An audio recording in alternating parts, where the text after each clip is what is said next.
ఉందమ్మా ఆత్మలతో మాడతాడు. ఒక్కొక్క రోజు ఒక్కొక్క ఆత్మతో మాడతాడు. ఒకరోజు మావిగన్ అంటాడు, ఇంకో రోజు బెంటాహే అంటాడు.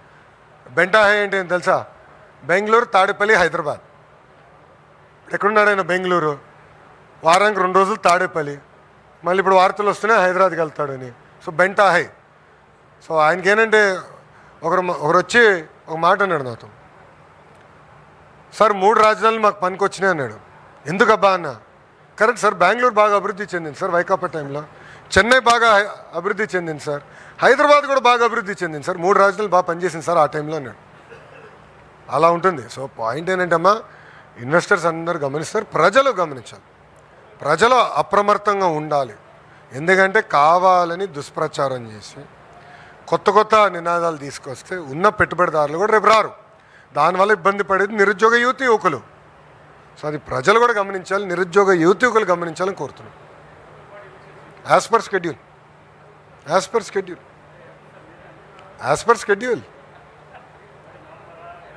అరే యాజ్ పర్ షెడ్యూల్ అన్నా. షెడ్యూల్ ఏంటో మీరు ఎత్తుకండి, అన్నీ నా చేత చెప్పించుకుంటా అండి.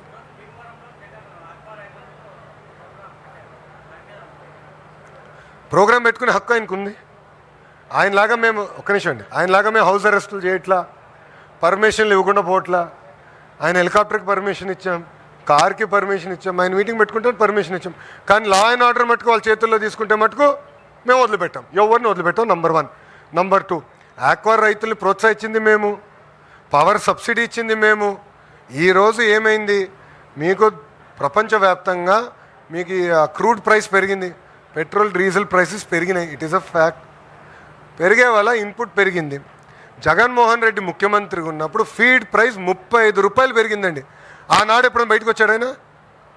35 రూపాయలు పెరిగితే ఒక్కరోజు బయటికి రాల. 2 సంవత్సరాల్లో మొత్తం పెరిగేది 12 రూపాయలు.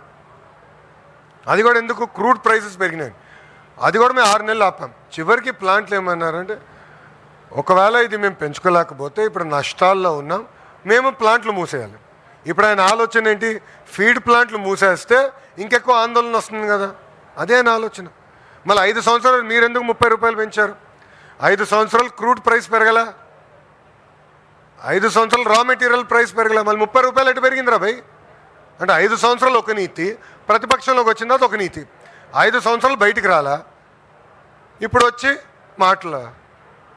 అది కూడా మీరు చూడండి, హెలికాప్టర్లు వెళ్తాడు, డైరెక్ట్ ఇంటి నుంచి బయలుదేరుతాడు, భీమవరంకి వెళ్తాడు, అక్కడ నుంచి కరెక్ట్గా 500 మీటర్లు మీటింగ్ పెట్టుకుంటాడు, మళ్ళీ అక్కడి నుంచి వస్తాడు, రిటర్న్ వచ్చేస్తాడు. ఎట్లా చేసుకోనండి అబ్బా, ఏముంది, ఏమవుతుంది? ఎన్నికల ముందలు కూడా అదే చేశారు కదా, కానీ ప్రజలు అందరూ గమనిస్తున్నారు. మత్స్యకారులకి రెస్పాండ్ అయింది ఫస్ట్ ఎవరండి?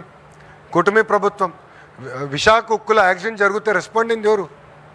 6 గంటలకు ఏకంగా హోంమంత్రి గారు వెళ్ళారు. 12 గంటల లోపల కేంద్ర ఉక్కు శాఖ మార్చులు వచ్చారు. 24 గంటల లోపల నేను వెళ్ళాను, గౌరవ ఉప ముఖ్యమంత్రి గారు కూడా వెళ్ళారు. మా బాధ్యత అది. మత్స్యకారులు రిటర్న్ జరిగితే 10 లక్షల రూపాయలు చెక్ మేము వాళ్ళ చేతిలో పెట్టొచ్చాం. చనిపోయిన వాళ్ళు తిరిగి తీసుకురాలేం, కనీసం కుటుంబానికి అండగా నిలబెడడానికి డబ్బులు మేము ఇచ్చాం. మళ్ళీ 5 సంవత్సరాలు ఆయన 250 కుటుంబాలకు ₹1 ఇవ్వకుండా ఇప్పుడు వచ్చి పెద్ద మాటలు చెప్తున్నాడు. ఇది మత్స్యకార సోదరులు కూడా గమనించాలి. అది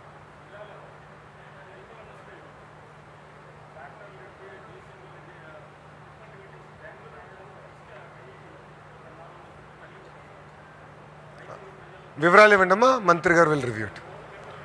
మీరు వివరాలు ఇవ్వండి. నో మీరు ఇవ్వండి వివరాలు, మంత్రి గారు వస్తారు నెలకు ఒకసారి, ఏమైనా ఉంటే ఇవ్వండి, will take it up. Sir మళ్ళీ రిక్వెస్ట్ చేస్తున్నా, వివరాలు మంత్రి గారికి ఇవ్వండి, మంత్రి గారు విల్ రివ్యూ ఇట్. మీరు రాసినంత మాత్రం నిజం ఉంది. నా అభిప్రాయం ఏముంటుంది?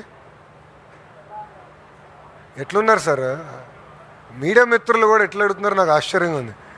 నా అభిప్రాయం 1 సెకండ్, మీరు మాట్లాడేటప్పుడు నేను అడ్డు నేను పూర్తి చేయనండి.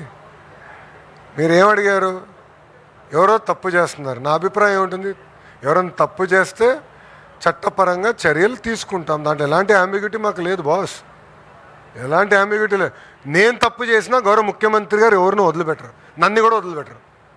మాకంత క్లారిటీ ఉంది మా ముఖ్యమంత్రి గారు.